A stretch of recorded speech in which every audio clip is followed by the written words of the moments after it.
Assalamualaikum galau-galau. Apa kabar budak lorong? Aman? Semoga lapang ya.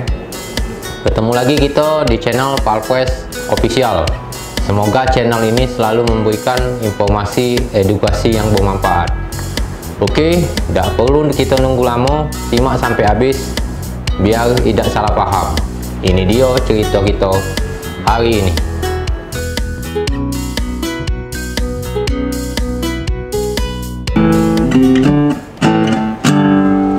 Di era digitalisasi yang makin gila sekarang ini, banyak niat benturan yang dihadapi media. Media cetak, media elektronik, media sosial, dan lain-lain. Salah satu persoalan penting yang dihadapi media sekarang ini adalah kriminalisasi jurnalis. Dalam penulisan dan penyampaian berita, misal itu berita investigasi atau semacamnya, pihak yang merasa difitnah, dihina atau dicemarkan nama baiknya atau bisa dikatakan tersinggung oleh satu pemberitaan sering mengupayakan penyelesaian melalui jalur kitab undang-undang hukum pidana.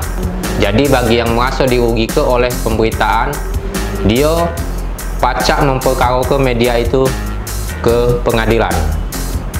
Padahal sudah ada mekanisme yang mengatur kalau ada produk jurnalis yang bermasalah dengan ketidakakuratan, tidak berimbang, dan berita yang tendensius yang intinya menyangkut persoalan kode etik jurnalis, perkara itu bisa diselesaikan.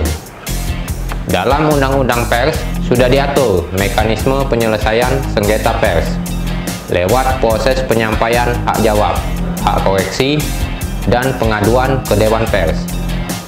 Selain itu, Undang-Undang Pers juga merupakan lex spesialis dari ketentuan Kitab Undang-Undang Hukum Pidana. Lex spesialis itu artinya hukum yang bersifat khusus, menyampingkan hukum yang bersifat umum.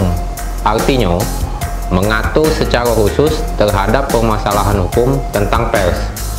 Maka, Undang-Undang Pers diutamakan penerapannya untuk menyelesaikan permasalahan sengketa pers. Ini bentuk penyelesaian yang umum, dipakai di banyak negara demokrasi. Prinsipnya, kata dibalas dengan kata, tulisan dibalas dengan tulisan. Dulu, Presiden Susilo Bambang Yudhoyono dan pemerintahannya pernah memakai hak jawab atas berita di harian Kompas dan Rakyat Merdeka. Jadi, Undang-Undang Pers itu sebenarnya membantu mengurangi tumpukan perkara yang masuk ke pengadilan. Ngurus perkara ibu-ibu, negor lakinya mabuk baik, pacak salah-salah. Apalagi tumpukan perkara yang lain. Di era baru digital saat ini, sudah sepantasnya Dewan Pers berperan semakin dalam menjaga kemerdekaan pers. Dewan Pers bisa jadi salah satu lembaga mediasi di pengadilan, entah itu pidana, perdata, untuk kasus pers. Jurnalis bukan malaikat. Kalau dia meras, menipu, apalagi membunuh, silakan diperlakukan dan disamakan dengan kriminal lainnya. Tapi kalau menulis berita sesuai prosedur, harusnya tidak bisa diancam hukuman pidana. Kritik dan koreksi adalah kewajiban wartawan, dan itu diatur dengan undang-undang. Dengan kritik inilah, jurnalis ikut memberikan sumbangan pada demokrasi di negeri ini. Berikut komentar dari Kepala Bidang Pembelaan Wartawan PWI Pusat, Haji Oktapriadi, terkait wartawan Muhammad Asrul. Sebagai Ketua Pembelaan Wartawan PWI Pusat, saya pertama tidak bisa kita menilai putusan majelis hakim, mengatakan bahwa putusan majelis hakim itu jelek atau salah. Itu kewenangan majelis hakim. Tetapi jelas bahwa ini mencederai kebebasan pers.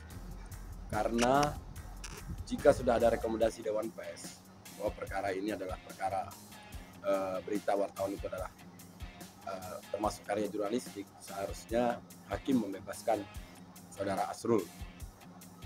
Ini yang kita prihatinkan. Kita berharap bahwa sejak awal sih kasus ini seharusnya dihentikan, dikembalikan oleh polisi. Karena Dewan Pers juga sudah menyatakan bahwa perkara ini harus diselesaikan melalui mekanisme Undang-Undang Pers. Yaitu melalui mekanisme hak jawab dan lain-lain. Nanti Dewan Pers yang menyatakan bahwa perkara ini harus bagaimana. Nah, kita juga saya baca bahwa putusan itu hakim menyatakan bahwa perkara itu dihukum, Saudara Asrul dihukum karena berita tanpa konfirmasi, berita tidak berimbang atau cover both side. Nah, memang disinilah bahwa pentingnya seorang wartawan membuat berita yang cover both side, yang berimbang. Kalaupun itu melanggar kode etik, jelas pelanggaran kode etik, misalnya berita harus berimbang, yang dilanggar, seharusnya yang menghukum adalah Dewan Pers, yang memberi teguran, yang memberi hukuman, memberi catatan dan lain-lain itu Dewan Pers atau organisasi tempat dia bernaung. Nah, karena itu kita berharap bahwa tidak ada lagi wartawan yang diadili karena dengan Undang-Undang ITE kita tidak ingin lagi ada wartawan diadili dengan Undang-Undang ITE. Sebelumnya juga ada di kasus di Nrekang, kemudian juga ada di Buton. Ini semua di daerah Sulawesi, itu wartawan diadili dengan Undang-Undang ITE. Padahal sudah ada keterangan saksi ahli pers, kemudian ada rekomendasi dari Dewan Pers bahwa perkara ini adalah perkara yang harus diselesaikan melalui mekanisme Undang-Undang Pers. Sudah ada MOU antara kepolisian dengan Dewan Pers yang menyatakan bahwa jika ada permasalahan pengaduan tentang pers, polisi harus mendengar atau memanggil saksi ahli pers. Kalau itu sudah didengar, seharusnya polisi mengembalikan kasus ini ke Undang-Undang Pers. Nah, kemudian juga ada contoh dulu kasus Tempo ketika Bambang Harimurti melawan Tony Winata. Beliau sempat dihukum di Pengadilan Negeri, kemudian Mahkamah Agung terakhir menyatakan bahwa perkara pers harus diselesaikan melalui Undang-Undang Pers. Sayang negara kita tidak menganut paham jurisprudensi. Tapi sebenarnya Mahkamah Agung juga sudah mengeluarkan surat edaran Mahkamah Agung nomor 13 tahun 2008 yang menyatakan bahwa jika ada kasus pers, hakim harus mendengar saksi ahli. Nah, di sini dalam putusannya memang hakim mengakui bahwa itu perkara pers. Kemudian sudah menyatakan bahwa Asrul adalah wartawan, tapi tetap menghukum dengan alasan berita tanpa konfirmasi. Tanpa konfirmasi itu adalah pelanggaran kode etik. Nah, ini kita kembalikan lagi bahwa seharusnya ini permasalahan ini dikembalikan melalui Undang-Undang Pers. Ini yang kita sesalkan. Kita berharap ke depannya aparat kepolisian juga harus jeli ketika melihat ada pengaduan masyarakat tentang pers, mereka harus mempelajari betul-betul, melihat, mengecek bahwa perkara ini cukup diselesaikan di Dewan Pers atau bagaimana. Ini yang menjadi pemikiran kita. Kita berharap bahwa ke depannya ketika sudah ada MOU yang terus diperbaharui antara Kapolri dengan Dewan Pers, betul-betul dilihat. Kalau ini bukan wartawan, kemudian dia memposting ini, mengaku bahwa dia wartawan, kemudian memposting di media sosial, mungkin boleh terapkan Undang-Undang ITE.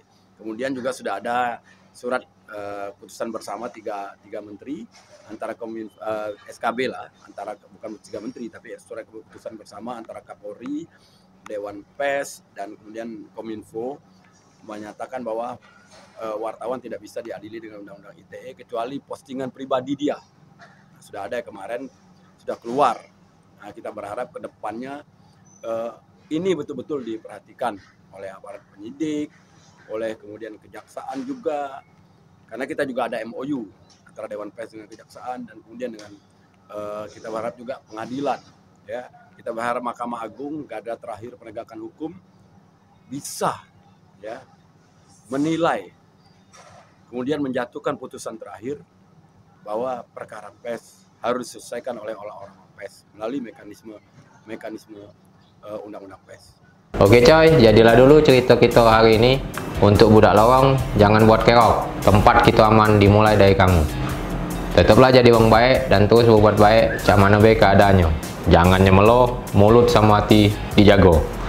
Wassalamualaikum warahmatullahi wabarakatuh. Salam budak lorong.